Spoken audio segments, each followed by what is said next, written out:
Hello friends, आज हम लोग बात करेंगे एमए एमएससी के फोर्थ सेमेस्टर के होम साइंस की पेपर 1 पर्सन्स विथ डिसेबिलिटीज़ के पेपर 1 के बारे में बात करने वाले हैं। चलिए आइए देखते हैं। तो सबसे पहले आप लोग को देखिए, इसमें आपका अनुक्रमांक लिखना होता है, वो भी अंकों में, फिर शब्दों में लिखना होता है, फिर आपका एनरोलमेंट नंबर, फिर उसके बाद कॉलेज नेम, फिर उसके बाद देखिए आपका जो समय होता है आपका 2 घंटे का, और आपका जो अंक होता है यानी कि जो कितने क्वेश्चन दिए रहेंगे 75 नंबर के दिए रहेंगे। पहला क्वेश्चन बोल रहा है कि RPWD एक्ट कब पारित किया गया था। तो आपके देखिए ऑप्शन दे रहा है 2010 में, 2012 में, 2014 में, 2016 में। तो इसका जो राइट आंसर हो जाएगा आपका 2016 में। अगला क्वेश्चन है कि विकलांग बालकों के अंतर्गत आते हैं जिनके अंग भंग हो, बहरी हो, हाथ पैर अपंग हो, सभी। इसका जो राइट आंसर हो जाएगा सभी। अगला क्वेश्चन है कि दिव्यांगजन अधिकार 2016 की धारा 2G निम्न में से किससे संबंधित है। तो आपका ऑप्शन दे रखा है क्या, सक्षम प्राधिकारी, संरचना, स्थापना और उच्च सहायता। तो इसमें देखिए आपका चाहे ऑप्शन ए चाहे ऑप्शन 4 हो सकता है, इसमें से कोई भी एक। तो आप लोग इसमें से आप लोग देख लीजिएगा। फिर देखिए अगला क्वेश्चन पूछ रहा है कि विकलांग बालक होते हैं कैसे। विकलांग ऑप्शन दे रहा है इसमें क्या, शारीरिक रूप से खराब बनावट होती है या फिर शारीरिक रूप से अच्छी बनावट होती है। तो देखिए आपको पता होगा कि विकलांग बालक की बनावट कैसी होती है, शारीरिक रूप से खराब होती है। अगला क्वेश्चन है आप लोग के बाद कि निम्नलिखित में से कौन बौद्धिक अक्षमता है, डिस्लेक्सिया, ADHD या फिर मेंटल रिटार्डेशन। तो इसका जो राइट आंसर हो जाएगा ऑप्शन नंबर 3। अगला क्वेश्चन है क्या कि शब्द IQ द्वारा गढ़ा गया था, यानी कि किसके द्वारा IQ शब्द जो है वो गढ़ा गया था। तो आपका राइट जो आंसर हो जाएगा अल्फ्रेड बिने। अगला क्वेश्चन है कि वयस्कों के प्रथम बुद्धि परीक्षण 1939 में विकसित किया गया था, क्या, किसने किया था। इसका जो राइट आंसर हो जाएगा आपके विलियम जेम्स ने किया था। अगला क्वेश्चन से पूछ रहा है कि जन्म से पहले डाउन सिंड्रोम की पहचान करने के लिए उपयोग में किया गया था। तो आपका आंसर हो जाएगा ऑप्शन नंबर ए, इसका राइट आंसर हो जाएगा अमेलियोसेंटिस। अगला क्वेश्चन पूछ रहा है आपसे कि मस्तिष्क से कौन सी संरचना है जो भाषण को नियंत्रित करती है। तो इसका जो राइट आंसर हो जाएगा टेम्पोरल लोब। अगला क्वेश्चन है क्या कि विकलांग बालक होते हैं पोलियोग्रस्त, अधिक कसे हुए, मोटे शरीर वाले या फिर सभी। जिसका जो राइट आंसर हो जाएगा सभी। अगला क्वेश्चन है क्या कि जो बालक सभी क्षेत्रों में औसत होते हैं उन्हें हम क्या कहते हैं। आपको पता होगा कि जो बालक सभी क्षेत्रों में औसत होते हैं उन्हें हम सामान्य बालक कहते हैं। फिर अगला क्वेश्चन हमारे सामने है कि एक सामान्य बालक की विशेषता होती है, अच्छी बनावट होती है, कमजोरी होती है, बीमार बालक होता है, सभी। इसका जो राइट आंसर हो जाएगा हमारा ऑप्शन नंबर ए, अच्छी बनावट वाला। अगला क्वेश्चन है क्या कि कौन से बालक संवेगात्मक रूप से संतुलित होते हैं, रचनात्मक, विकलांग, प्रभावी या फिर सामान्य बालक। तो देखिए संवेगात्मक रूप से संतुलित हमारे कहलाते हैं सामान्य बालक। अगला क्वेश्चन है क्या कि हल्की बौद्धिक अक्षमता निम्न में से IQ श्रेणी मिल खाती है। तो आपका जो आंसर जो राइट आंसर हो जाएगा ऑप्शन नंबर सी, 50-55 से लेकर के 70 तक। अगला क्वेश्चन है क्या कि निम्न में से कौन सी तकनीकी हकलाने में निपटने के लिए प्रयोग की जाती है। तो इसका जो राइट आंसर हो जाएगा हमारा व्यवहारपूर्ण भाषण। अगला क्वेश्चन है क्या कि जिनमें कोई शारीरिक न्यूनता होती है वे क्या कहलाते हैं, स्वास्थ्य बालक, अंगहीन, सामान्य, फिर कोई नहीं। इसका जो राइट आंसर हो जाएगा अंगहीन बालक। अगला क्वेश्चन हमारा है कि क्रो एवं क्रो ने विशिष्ट बालक को कितने भागों में बांटा है, 4, 5, 3 या फिर 2। इसका जो राइट आंसर हो जाएगा हमारा 4 वाला ऑप्शन। उसके बाद अगला क्वेश्चन है क्या कि किन बालकों के अंतर्गत हीनता की भावना बढ़ जाती है, सामान्य बालक, विकलांग बालक, मूढ़ बालक या फिर कोई नहीं। तो इसका जो राइट आंसर हो जाएगा हमारा ऑप्शन नंबर 2, विकलांग बालक। अगला क्वेश्चन क्या पूछ रहा है कि कौन से बालक कक्षा में पढ़ाई व बताई गई बातों को ठीक से समझ लेते हैं। तो इसका जो राइट आंसर हो जाएगा सामान्य बालक। अगला क्वेश्चन क्या है कि बहुकारक सिद्धांत किसने दिया था, थॉर्नडाइक ने, थर्स्टन ने, स्पेरमैन ने या फिर बिने ने। इसका देखिए बहुकारक का जो सिद्धांत है दिया था हमारे थॉर्नडाइक ने दिया था। अगला क्वेश्चन बुद्धि कार्य करने की एक विधि है, किसने कहा था, वुड ने, थार्नडाइक ने, स्टर्न या फिर डेविस ने? इसका जो राइट आंसर हो जाएगा थार्नडाइक ने। अगला क्वेश्चन है कि बुद्धि परीक्षण के सिद्धांत के प्रकार कौन कौन से हैं?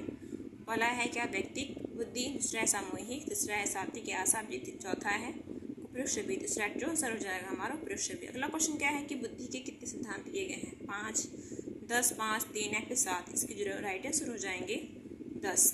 अगला क्वेश्चन क्या दे रखा है क्या कि त्रिकारक सिद्धांत किसने दिया? स्टर्नर ने, स्पेयरमैन ने, बीने ने या फिर स्पेयरमैन ने? तो इसका जो राइट आंसर हो जाएगा स्पेयरमैन ने। अगला क्वेश्चन है क्या कि बुद्धि की निर्धारित करने वाले कारक होते हैं? कौन कौन से? आनुवंशिकता, वातावरण, उपयुक्त दोनों या फिर मिस कोई नहीं? तो इसका जो राइट आंसर हो जाएगा ऑप्शन नंबर 3 उपयुक्त सभी। अगला क्वेश्चन है क्या कि थार्नडाइक ने बुद्धि के कितने प्रकार बताए हैं? 3, 4, 5, 6? इसका जो राइट आंसर हो जाएगा 3। अगला क्वेश्चन है क्या? 3 यानी कि ऑप्शन नंबर 1। अगला क्वेश्चन है कि प्रतिभाशाली बालक की जो IQ लेवल होती है कितनी होती है? तो पता होना चाहिए 40 से ऊपर, यानी कि ऑप्शन नंबर ये हमारा जो होगा राइट आंसर हो जाएगा। अगला क्वेश्चन क्या दे रहा है कि जड़ बुद्धि वाले बालक होते हैं 25 से कम या फिर 25 से 50 तक, 50 से 75 तक, 50 से 53 तक? इसका जो राइट आंसर हो जाएगा हमारा ऑप्शन नंबर ए 25 से कम। अगला क्वेश्चन क्या बोल रहा है कि मूर्ख बालक की बुद्धि लब्धि कितनी होती है? 50 से 79, 50 से 79 से 79 तक, या फिर 90 से 109 या फिर 90 से 120? इसका जो राइट आंसर हो जाएगा ऑप्शन नंबर ए।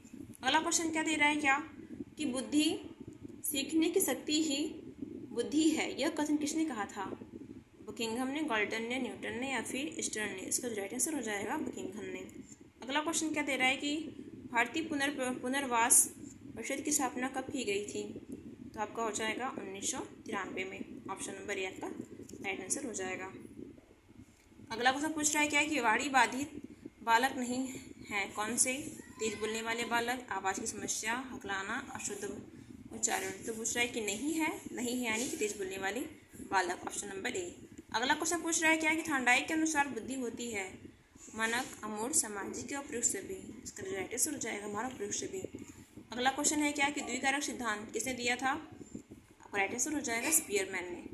अगला क्वेश्चन है क्या कि बुद्धि बालकों की सीखने की क्षमता होती है सामान्य बालक की तरह, या फिर सामान्य से अधिक या फिर सामान्य से कम, उपयुक्त सभी? इसका जो राइट आंसर हो जाएगा हमारा, इसमें से कोई एक हो सकता है, सामान्य से अधिक या फिर सामान्य से कम। ओके। अगला क्वेश्चन हमारा दे रहा है क्या कि विशिष्ट बालकों का वर्गीकरण होता है शारीरिक गुणों के आधार पर, मानसिक गुणों के आधार पर? ऑप्शन नंबर सी जो है इसका है 1 और 2 दोनों। तो आपका हो जाएगा सी वाला 1 और 2 दोनों। अगला क्वेश्चन दे रहा है क्या कि विशिष्ट बालक होते हैं औसत बालक के समान, औसत बालक से अधिक बुद्धि वाले, या फिर औसत बुद्धि वालों से कम, या फिर उपयुक्त सभी? तो इसका जो राइट आंसर हो जाएगा हमारा इन दोनों में से आपका कोई भी एक हो सकता है, क्योंकि ये थोड़ा सा कन्फ्यूजिंग दिया हुआ है। अगला क्वेश्चन दे रहा है कि विशिष्ट बालकों के प्रकार कौन से हैं? प्रतिभाशाली बालक, समस्यात्मक, विकलांग या फिर उपयुक्त सभी? तो इसमें से आपको उपयुक्त सभी हो सकता है। अगला क्वेश्चन क्या है कि शारीरिक अक्षमता के अंतर्गत कौन से बालक आते हैं? शारीरिक विकृति, लंबे समय तक बीमार होना, दुर्घटना होने पर, या फिर उपयुक्त सभी? इसका जो राइट आंसर हो जाएगा हमारा उपयुक्त सभी। अगला क्वेश्चन है क्या कि शारीरिक रूप से अक्षम बालकों के प्रकार कौन कौन से होंगे? कम सुनने वाले, वाणी दोष युक्त बालक, नाजुक या फिर अपंग बालक, उपयुक्त सभी? वो चौथा हो जाएगा राइट आंसर। अगला क्वेश्चन क्या बोल रहा है कि आग सामान्य स्तर पर ध्वनि होती है 65 डेसिबल। अगला क्वेश्चन है कि भरेपन का कारण क्या होता है? जन्म के पूर्व, जन्म के बाद, या फिर वंश परंपरागत, या फिर सभी? इसका राइट आंसर हो जाएगा सभी। अगला क्वेश्चन पूछ रहा है कि श्रवण दोष के प्रकार कितने होते हैं? तो आपके 2 प्रकार के होते हैं श्रवण दोष के प्रकार।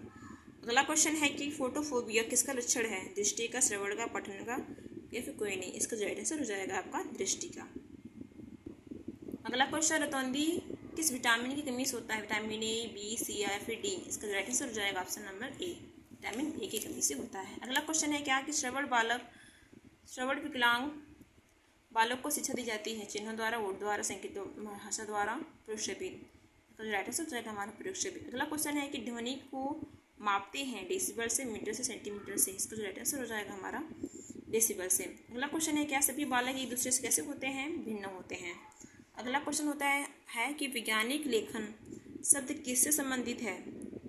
वैज्ञानिक से है मतलब क्या क्या विज्ञान से। अगला क्वेश्चन है क्या कि ल्यूरी के अनुसार विकलांग बालक की प्रवृत्ति कितनी होती है, स्वयंहीनता, हीनता या फिर उपलब्धि या फिर कोई नहीं। तो हो जाएगा आपका राइट आंसर स्वयंहीनता।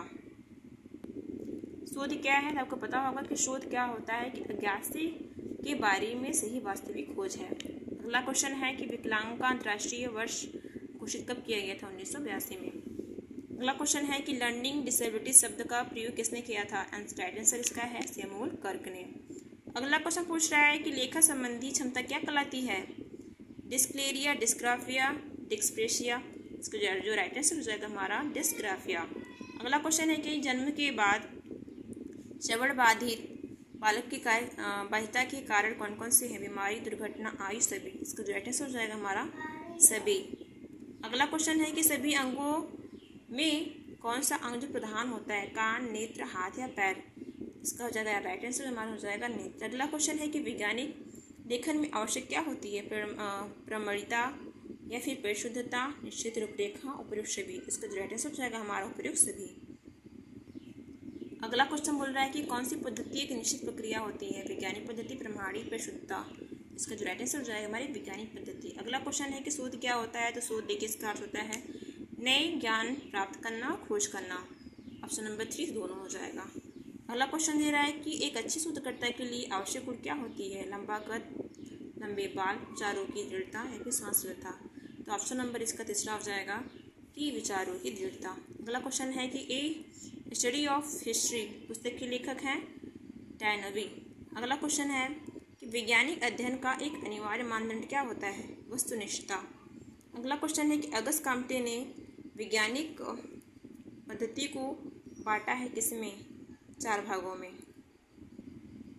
बुद्धि की विशेषताएं हैं कौन सी हैं, जन्मजात शक्ति होती है, व्यवहारानुक्रम होती है, बुद्धि योग्यता का समूह होता है, उपयुक्त छवि। इसका जो आंसर हो जाएगा हमारा उपयुक्त छवि। अगला क्वेश्चन है कि किन बोल बालकों का संवेगों का नियंत्रण नहीं रहता है। ऑप्शन इसका जो राइट आंसर हो जाएगा हमारा ऑप्शन नंबर ए, विकटातक नाशक का। अगला क्वेश्चन क्या है कि कौन सा बालक घर विद्यालय अच्छा समायोजन नहीं रखता है, सामान्य बालक, विकलांग, औसत या फिर कोई नहीं। इसका जो राइट आंसर हो जाएगा हमारा ऑप्शन नंबर ए, विकलांग बालक। अगला क्वेश्चन क्या दे रहा है कि किन बालकों के साथियों व मित्रों के साथ समायोजन श्रोता कठिन होता है।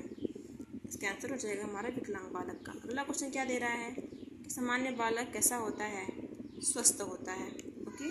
अगला क्वेश्चन दे रहा है हमारा कि भारत में दिव्यांगजनों पर किसके अभिसमय किस तिथि को अनुसमर्थन किया गया था, तो 5 नवंबर 2006 को।